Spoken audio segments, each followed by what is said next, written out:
What is the hoochiest thing you've ever done?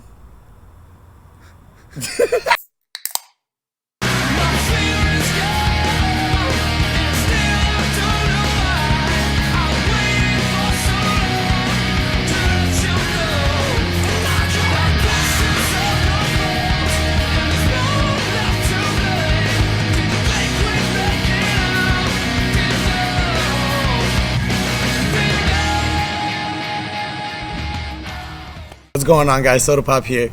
We're outside of Heavy Metal Wrestling. I'm sitting with Gregory Iron. What's going on, Gregory? Not much. Just got done wrestling. A little beat up, but feeling okay. I don't think ASF beat you that bad. I mean, you took the W today, didn't you? I did, but he's a stiff little boy, man. He's really bringing it. Hey, he's the future of Texas. I always say that. I think so. Like he had good timing. He had good pacing. Good kid. Would wrestle again. So it's your second time in town. How is it coming to Texas? I love it, man. People are good. Food is good. A lot of barbecue. Like trying a lot of new food. They got Whataburger. I don't have that home. Like now I don't think it's all as cracked up to be. I mean, it's good. It's probably better because I never get it. But like, I don't think it's like. You think if you had it all the time? Yeah, it would just be like a McDonald's burger. But like getting it every once in a while coming to Texas, like it's pretty rad. I think like. I'm a big burger guy. So if we're talking like fast food burgers, you guys got Five Guys? We got Five Guys. I think Five Guys is maybe better. Like it's a little greasy sometimes, but like it's pretty dope. So since you brought up fast food, build me your perfect fast food meal. I love Wendy's fries. Okay. Wendy's does have a pretty solid burger, but there's a place in Cleveland they have called Swenson's, and so it's like the favorite burger of LeBron James. Okay, so Okay. so even when LeBron, So that burger comes with the name behind it. yeah, well, so they were based out of Akron, which is where LeBron is from, but then they got some more locations in Cleveland and like the surrounding areas. But basically, the story is when LeBron went to Florida to play basketball, like he would literally take a private jet just to come in and get Swenson's burgers and then go back. Like that's how much he loved them. So if I could go to Wendy's, get like fries, probably a Frosty too, and then get a Swenson's burger with that, I think that's good enough. But in general, if I had one choice, I'd probably just go to Wendy's. They have everything I need. Like if I want to eat kind of crappy, I get some nuggets, I get some fries, I get a burger. If I want to eat a little better, get a baked potato, maybe some chili, but always get a Frosty. Vanilla, no chocolate. No chocolate. I'm actually allergic to chocolate. That's unfortunate. I'm sorry to hear that. So how long have you been in the business? Too long, but I guess technically 13 years as of July 9th, which just passed. So that was the first time I had my first match, and it's weird. It's weird because I remember when I got into wrestling, like I really looked up to guys and traveled with guys like Matt Cross, Josh Prohibition, and so like when those guys would be like, I've wrestled 9 years or 10 years, I'd be like, man, that's crazy. And then I'd see these guys, and like back then, you know, they were like in their early 30s, and it was like, that's so old. And now, 13 years. Started when I was 18, and like now I'm 32, and it's like now I'm like in the same position that those dudes were, and like now, like I don't know, I guess like age is just a number. Like I don't feel 32, and like I definitely don't think 32. Like I feel like 32 is the new 22. So it's like it's weird, like perspective as time goes on. Like I thought those dudes were so old back then, and like now it's like weird when you like look at WWE now, because if you really think about it, like dudes didn't really have their best years until like their mid 30s, like early 40s. Even guys like AJ Styles now, like who's like in his early 40s, it's like to me like that's nothing now, maybe because I'm 32. But I remember like when Bob Backlund won the belt in '94 when he turned heel, he was like 40 something. I remember thinking, wow, Bob Backlund's such a crazy old man. Like he wasn't old at all. He was like in his 40s. So it's just like weird perspective, time. Age is a number. Well, age is just a number, and you started at 18. Yeah. Going back in time, would you have wanted to start school a little bit earlier to kind of get that jump start, or do you feel like wrestling came into your life at the time that it needed to come into your life?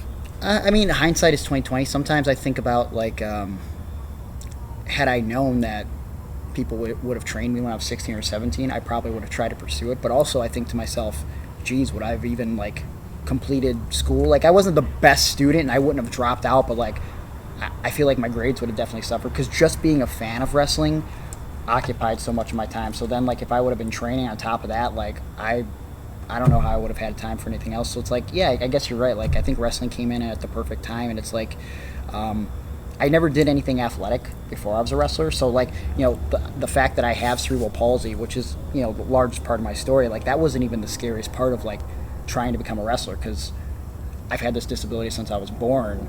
It's like, people ask me like, how do you wrestle with one arm? Well, it's like, I've never wrestled with two, so it's like, and that's kind of how I approached everything I've ever done.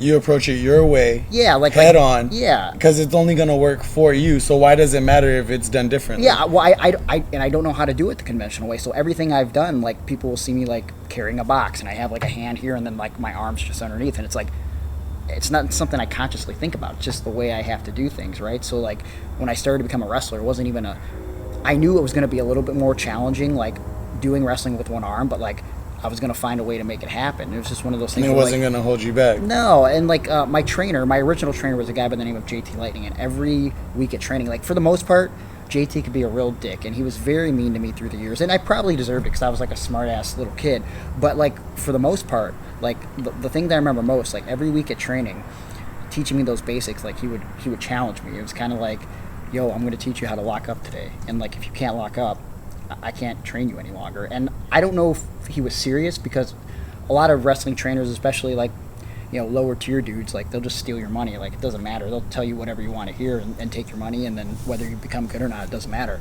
Mm-hmm. But like JT, told me like it was, and was like, yo, you don't do this, you're done. And so I took that as like, damn, like I got to find a way to make this work. So if I couldn't lock up the conventional way, I had to find a way to do it. If I couldn't drop down like everyone else, I had to find a way to do it. If I couldn't do an arm drag, I had to find a way to do it. So it's one of those things where it's like, it wasn't even scary having cerebral palsy. It was scary figuring out whether or not I was athletic. And like, thank God I've created the illusion that I guess I'm decently athletic. Well, see, and I think a lot of people don't give you as much credit as you deserve, because especially in the wrestling world, you're not just the only person you have to look after. I mean, you're in the ring with someone else. Yeah. So you don't just have to learn how to do it your way for yourself. You have to learn how to do it your way, and as long as it's safe for the other person as well. Yeah. I mean, you also have to keep that in the back of your mind, and I don't think a lot of people consider that. Absolutely. Yep. Going into watching one of your matches, and the ability that you do have, it's honestly amazing. Thank you. I've never seen a wrestler with cerebral palsy, and apparently you're the only one. Yeah. So there's a it's couple an honor others. seeing you. Yeah, thank you. Thank you. Especially seeing someone who can overcome something that's put in your life not by choice. Yeah. Is one of the hardest things and most inspirational things that anyone could ever do. Well, I think it's one of those things where it's like, we all have, like, what is a disability really? Like what is it truly? It's an obstacle, right? And I feel like we all have our own obstacles and like limitations, like maybe not physical, but like sometimes mental, and or like sometimes like we encounter things in our lives that like maybe we don't expect, like a traumatizing childhood, a terrible breakup, or and, a death in the family, like stuff like that, like like it could really mess with you to where like sometimes stuff like that is harder than like living with what I have, you know what I mean? So like when people tell me like I'm an inspiration, like that's cool, like, and I'm really proud to hear that, but like at the same time it's like I'm just a dude, like this is the life I live, and like to you it's normal because this is your everyday life. Yeah, and it's like look, I'm just trying to like do like everyone else. I'm striving to find my happiness, and I just happen to find that in wrestling. So I feel like if I didn't have this disability, I would still be wrestling. It just so happens that I do have this disability, and I'm able to make it part of the story. So it's like there's people out there doing the same thing that I'm doing in the ring every night across the country, around the world, that like have their own obstacles and limitations. And like, look, you have to have a screw loose if you're a professional wrestler to some regard to do what we do, because like when it's I don't get offended or angered by like a lot of like things. I mean, my friends that know me are gonna laugh at that because I do go on to a lot of rantings and fucker. It's time we wrote something back. Type this shit down. Just dumb shit that I talk about. But in general, I'm not offended by anything. But I do get offended when people just brush wrestling off as fake, because like, look, it's crazy to do what we do when you really think about it. Like to willingly fall on your back repeatedly, and like you go to these shows, and like tonight, like ASF, I had a great match with them, and I could tell like as we were talking we were gonna have chemistry. But like if you really sat down and told a person that brushed wrestling off as fake, like when they say like how many times you practice that move with this guy, oh, I literally just met him today, and oh, we didn't go practice in the ring, we just kind of talked about what was gonna happen, like what we were gonna do, and then we went and did it. And like, look, my memory short term these days sucks. Like I can't remember like barely what I ate today, or like just sometimes I have a hard time like focusing and concentrating. But for some reason, like if I can meet a dude that like I've never talked to in my life, we can come up with a match and put together, we can create logic out of something that is completely illogical, which is what wrestling is. Like I mean, if you really look at it, when you whip a guy into the ropes and he comes flying back at you, that makes no sense, but you make things make sense that aren't supposed to. And like I call it wrestling logic, like when you spin to make a move more powerful. Yes, it's like we have the power, like this magic, to like at least for a second make people believe, you know what I'm saying? And so it's like if I sat down and told these people, if they really took the time to listen, like what goes into it and like what's going through my mind and how I can like meet one guy today and then go to the ring and do a 15-minute match and like get hurt in ways that only I plan to get hurt, like not ways that like are detrimental to my life, but like I'm in pain right now, you know, like, and I live with that pain every day. So it's like for someone to just say like this is fake, like do what I do when I go out there for 15 minutes. Pay attention to where cameras are, positioning, timing, try not to hurt yourself, try not to hurt someone else, and remember 15 minutes of stuff that you just planned for the last hour, like today, and then go do it. It's not easy. Try it. I dare you. I tell people, you can't fake falling on a ladder. You can't fake falling on a chair. You can't. You can't. And you can't fake a chop. No. I've seen so many dudes' chest after a series of chops. Yeah. I ain't getting in no ring, okay? I love y'all, but I'm a professional fan. It's rough. Like, that's where the line gets drawn. As far as what you felt like you've used to overcome obstacles in your life, have you used that in any other aspects of your life? I feel like I grew a lot as a human with wrestling. Like I feel like wrestling was so powerful to me as a kid and like got me through a lot of hardships, like you know, being bullied and you know, there's a lot of abuse at home between my parents sometimes on me and my brothers, and my mom was addicted to drugs. So like I feel like being a fan of wrestling kept me focused on something that could be positive, that there was light at the end of the tunnel, right? And when I became a wrestler, I feel like I came into wrestling with this chip on my shoulder. And I've met some of my best friends. I've had some of my best relationships, both like with friendships and girlfriends, because of wrestling. And I feel like if it wasn't for wrestling, I don't know if I would be the dude that I am today, you know? Like, and I can't imagine as hard of times as I've had on the road and like struggling to make money in those beginning years. It was really like a learning experience, and like just it changed me it made me be stronger, more like I don't know, like cerebral palsy was like nothing. Like enduring what I've experienced in wrestling and the things that I've gained from it, like by enduring, like friendships and like fans and like being able to motivate and inspire others like in ways that I didn't imagine, because when I look in the mirror I'm just Greg. It's been life-changing to where it's like not only do I get to tell my story and influence people in the ring, that you know, over the past couple of years I've been doing motivational speaking in schools, like for children young and old, like, and at universities for like adults, and just like talking about the issues that I've dealt with cerebral palsy, with my mom's drug addiction, or with, you know, spousal abuse and child abuse, and just you know, other stuff like, you know, branding and social media, and like, so it's like it opened up this whole other world that I didn't even think was a possibility, and for that I'll forever be grateful. With being grateful in the business that you're in, is there one thing in the business that you do not like at all? I mean, there's probably a bunch of stuff. Off the top of my head, I don't know, sometimes wrestling can be very high school-like.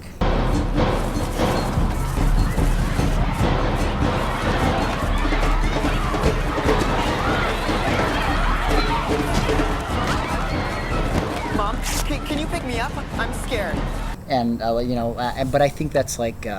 But that's any industry you go to. That's anything, I mean, like politics and like people trashing other people behind their backs, you know, like I'm not going to say I haven't done it. I've done it before. It's like, but like for the most part, like I think like you're professional. You do the job that you got to do. That's how I try to look at it. And even if I don't like someone, if I have to work with someone I don't like, it's like, as long as that person stays professional, like I'll be professional too. Because at the end of the day, and I think a lot of people who don't make money at wrestling, which makes me angry. They throw around the term the business. Like I think like the worst guys in wrestling who like don't make money or really don't travel outside of their home promotion or like within 20 miles of their house, they throw around this term because they heard it on a WWE DVD, like the business, in this industry.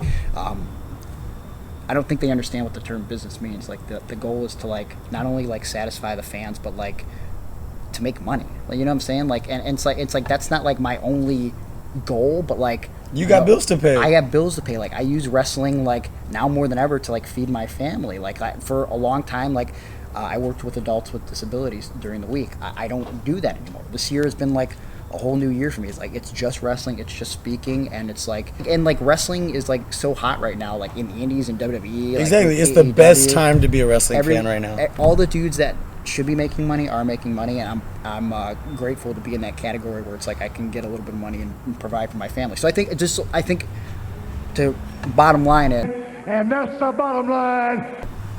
Guys who throw around the term the business without understanding like what does that mean? Like have merch, sell it, like work hard, like you know, like tonight with ASF here at Heavy Metal, like the goal, I feel, I wasn't told this, but like I've been around long enough, like this is a young kid working 4 or 5 years, like the goal is to, when we leave this ring, have him leave better than he was when he stepped into it. He's been a bad guy, and no one told me to do it, but at the end of the match, like the kid brought it, and so like he stayed in the ring, so I'm like, good, like I want to shake this kid's hand, shake his hand, give him a hug, raise his hand, put him over. So now, hopefully, when he comes back, you know, who am I? Like, I've done a couple things, but I like to think that now he leaves with a little bit more credibility, and now he has a bigger opportunity to profit and make money off of what we did tonight. That's the wrestling business.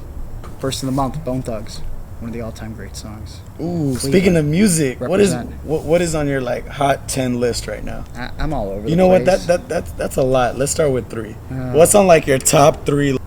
I don't know if I can narrow it down to 3 songs, but like I went through like a really a really bad breakup a couple years ago. So like when I was younger, it was a lot of like metal, rock, rap.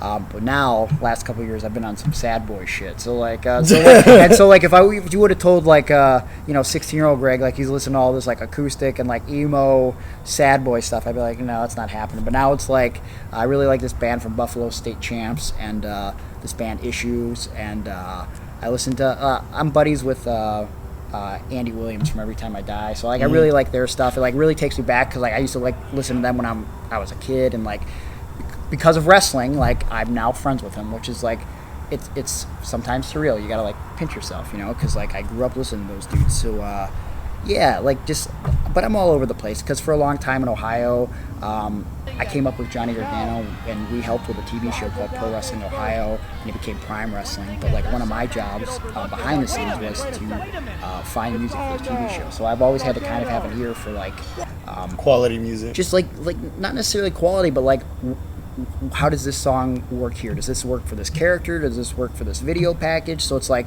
you know, the moods that the genre brings. Yeah, and I would help like put together video packages and edit those. So it's like you kind of have to have a taste for a little bit of everything. You know, good ear for music. So I don't think I have the best ear for music, but I'm open to anything. You know. What do you got as far as a good taste for food? So what's like your favorite meal ever? Okay. Do you cook at home?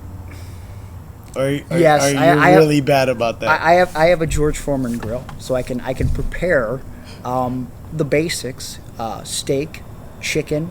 That's about the end, and I don't even know if it's quality. Like it's good enough for me. I want you to know when you was looking in that camera, that was a whole dating application that you just filled out. I am actually happily in a relationship. We haven't moved in together yet, though. So, baby, I hope you cook well because I'm gonna need you for that for sure. Now, is your significant other in the business as well? No, and she won't be because I don't. And you're gonna keep her far away. It's not even a matter. It's like I just she likes wrestling and like just enough for her to like appreciate what I do and understand that I'm passionate about it, and that's good enough for me. Like, and she's very attractive. So I don't know. Like I'm not like insecure about losing her, but like I just like I'm not one of those guys who are like I need my girlfriend to be my valet, you know what I mean? Like it's just like she does her thing, I do my thing, and like she appreciates it. She's really into music, and she's a great mom, and it's just But she does her thing, I do mine. That's cool. Did y'all meet through wrestling? We did. It's a nice little story. Like, I met her 9 years ago. Okay. Through a friend at a show, and it was as the years went on, like we would occasionally like message each other, and it was always kind of like a misconnection. Like we'd be in a relationship or whatever, and just recently we started dating, and just it was one of those things where it's like when we were going through the worst of times. We talk about it often. It's like, geez, we were like right under each other's nose this whole time, and it just kind of fell into place. It worked out. It was like instant chemistry, and like for a while I was on like those terrible dating apps, Bumble and Tinder, and it's like, you know, it's like you just kind of going through the motion on those things. There wasn't really anyone I met that I had a connection with, but when I met Danny, it was like instant, like, this feels right, you know what I mean? So I'm like, I find her incredibly gorgeous, and like she's so funny, and like we both have like weird, morbid sense of humor, and like we both have gone through like in our own ways, like just like some pretty bad downs and some pretty good ups. So it's like, it's just nice that like now we can have these ups together, you know. I'm really happy with her. Well, that's good. That's good. But before you was in a relationship, we was hoochies out here. What does hoochie mean to you? I guess Hoochie would have been what I was on Bumble and Tinder. Oh God. But you know, no more hoochieing for me. So I guess that's what a hoochie is. You know, I think maybe you gentlemen, but maybe you have some casual interactions with some ladies. You know, that I guess I would fall under. I would be the most know me as the handicapped hero, but there was a time, yes, that I was the handicapped hoochie, and I'm gonna get you a shirt. yeah. We're gonna put it on a shirt. Handicap hoochie. Yeah, don't I'm judge here for me. it. Don't judge It me. ain't gonna be for sale. It's a one-off shirt. I'm sorry for everybody. Okay. Got to get a good picture of me though. We'll make it happen. Real I promise. solid. Real solid. Not with a hoochie though. I'm the hoochie. I'm the only hoochie. I don't even have to.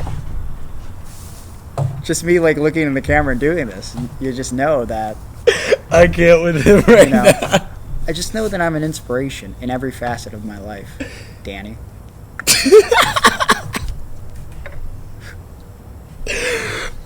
Well, that's it for today, guys. Thank you, hoochies, for watching us today. And Danny, we're all here for it. I promise there was no hoochies around today. I love I you. promise. You're my only hoochie now. It's great. One love. Oh, gosh. So, this is Gregory Iron. He is the handicap hoochie. We're outside of heavy metal wrestling.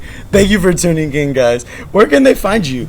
You can find me on Twitter at Gregory Iron, Instagram at Gregory_Iron, Facebook.com/The Handicapped Hero. And if you can't remember all that, just search Gregory Iron. I come up on Google. I do have a verified Twitter and a Wikipedia. Not everyone can say that. So when I die, my legacy lives on the internet. I wish Isn't I that could say incredible? that. Maybe you can one day. Maybe you can. Maybe you can. Thank you for seeing the. Oh. Whoa! Hi, thanks for watching. Be sure to like, follow, comment, and share. And don't forget to log on to SodaPopHendrix.com for all your latest Hoochie merch.